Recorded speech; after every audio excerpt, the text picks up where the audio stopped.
everyone, welcome back to my YouTube channel. This is Madge, and for today's video, we're going to talk about mCrypto.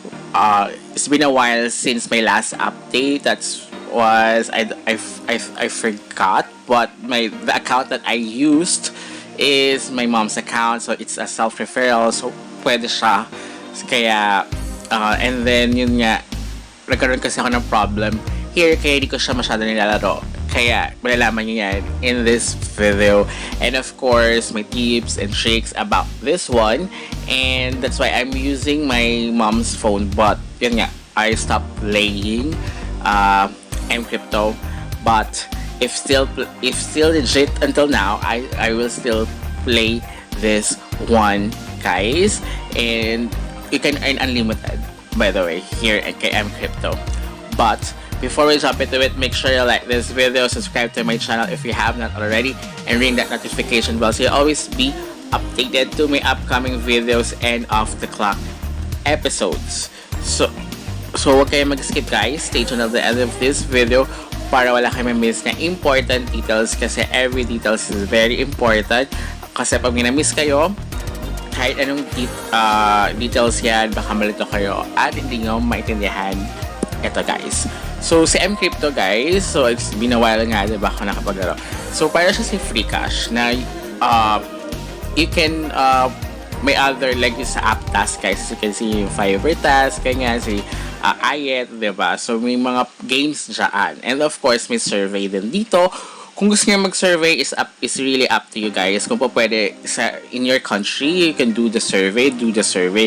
Because most of the survey is very high paying, guys. But here kasi sa Philippines, kadalasan hindi siya nagpo-proceed, or may mga ilan-ilan lang, pero hindi ganun talaga applicable for the survey. Kaya kadalasan app task or itong playtime games. Si playtime games kasi kadalasan is may specific na coins lang, but I prefer the app task kasi mas malaki yung bigayan for the app task, guys. So yun lang naman yung tatlo dito. But if you play time games, mayroon siya, as you can see, scratch it, nasa below, katabi ng home. Once na nakapaglaro ka, magkaka-avail ka ng scratch it. So additional din siya, guys. So, but yun nga, ang problem din dito, dapat other phone, other email, other Play Store account yung gagamitin nyo, kasi ito, as you can see, same Play Store siya nung ginagamit ko ng free cash. Kaya most of the time ang ginagamit ko is my mom's account, but sa account sa cellphone kasi ng mom ko, I don't know, 2 GB lang ata kasi. Kaya paminsan ayaw niya, kaya may hirap. So sobrang tagal. Kaya I need to buy a new phone pa.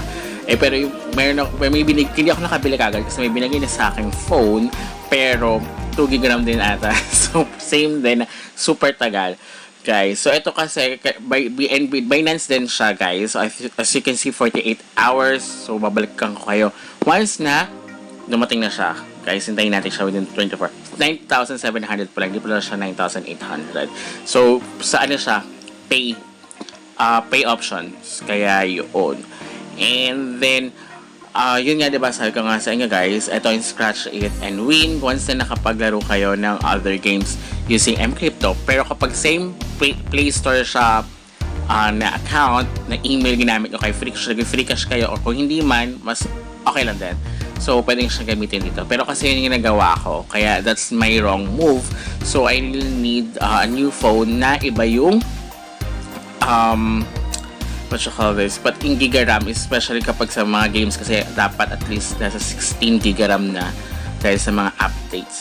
So ito kasi mas malaki nga yung bigayan kapag sa App Store kayo. So ayan, 80,000. So divide nyo na lang siya. Tama mo, 97,000 is the 10 USD worth, kasi ba 9,700. So ito naman yung other one is kapag mag-play games kayo. Sabi ko nga sa inyo, may specific lang up to 1,000, up to 600, ganyan, diba? So 10 coins per minute, up hanggang sa ma-maximize nyo yung game, which is napakababa. Unlike kapag kay App Store, maabot siya na 80,000, ganyan, diba? So malaki-laki.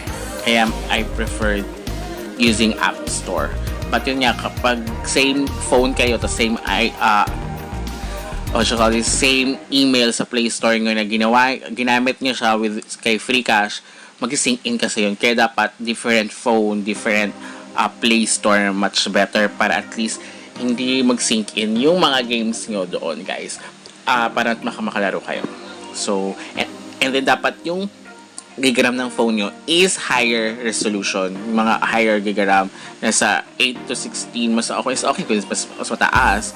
Dahil kapag mababa yan, mahirapan kayo sa ibang games, especially sa mga adventure or role-playing games, guys. Especially dun yung mas matataas yung bigayan.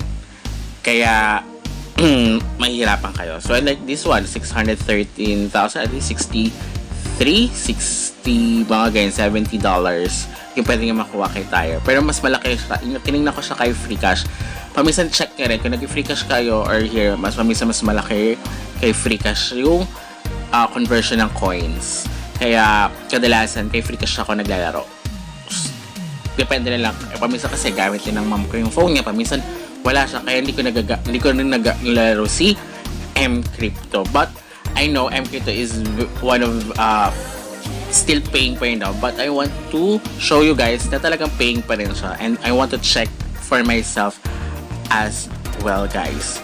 So babalik na lang ako, guys. Ganun lang siya, ganun lang gagawin nyo dito. So, same na same siya ni Freecash. So ganun lang yung tips ko, guys. And then mas maganda kung multiple action yung gagamitin nyo. So I'll be back once na na-receive ko na. A few days later. Ayan, guys, ETH, dumating siya. So, wala pa, a day lang. Mabilis ngayon, in fairness. I think siguro pumunti yung mga naglalaro. I don't know. But here, mas okay yung ETH. Kasi kay Freecash, yung ETH is, may diba, may fee. Kung kailangan ng ETH, ay mas maganda kung kay M-Crypto kayo. Pero yun nga lang kasi, kaya hindi ko pala siya nilalaro dahil, guys, due to, diba regarding kay Binance na baka mawala dito sa Philippines, diba? So nakakatakot. And then ang payout lang niya is through Binance funding. So Binance funding sa Pay, tama. So yan, dumating siya, kaya mas walang fee kapag nag-withdraw kayo kay M-Crypto kasi using pag pay to pay kay Binance, walang fee siya. Email kasi yung gagamitin na address to pay it out. Kaya mas okay, guys. So update ko lang kayo mag-start na ako maglaro again. So until next time, goodbye.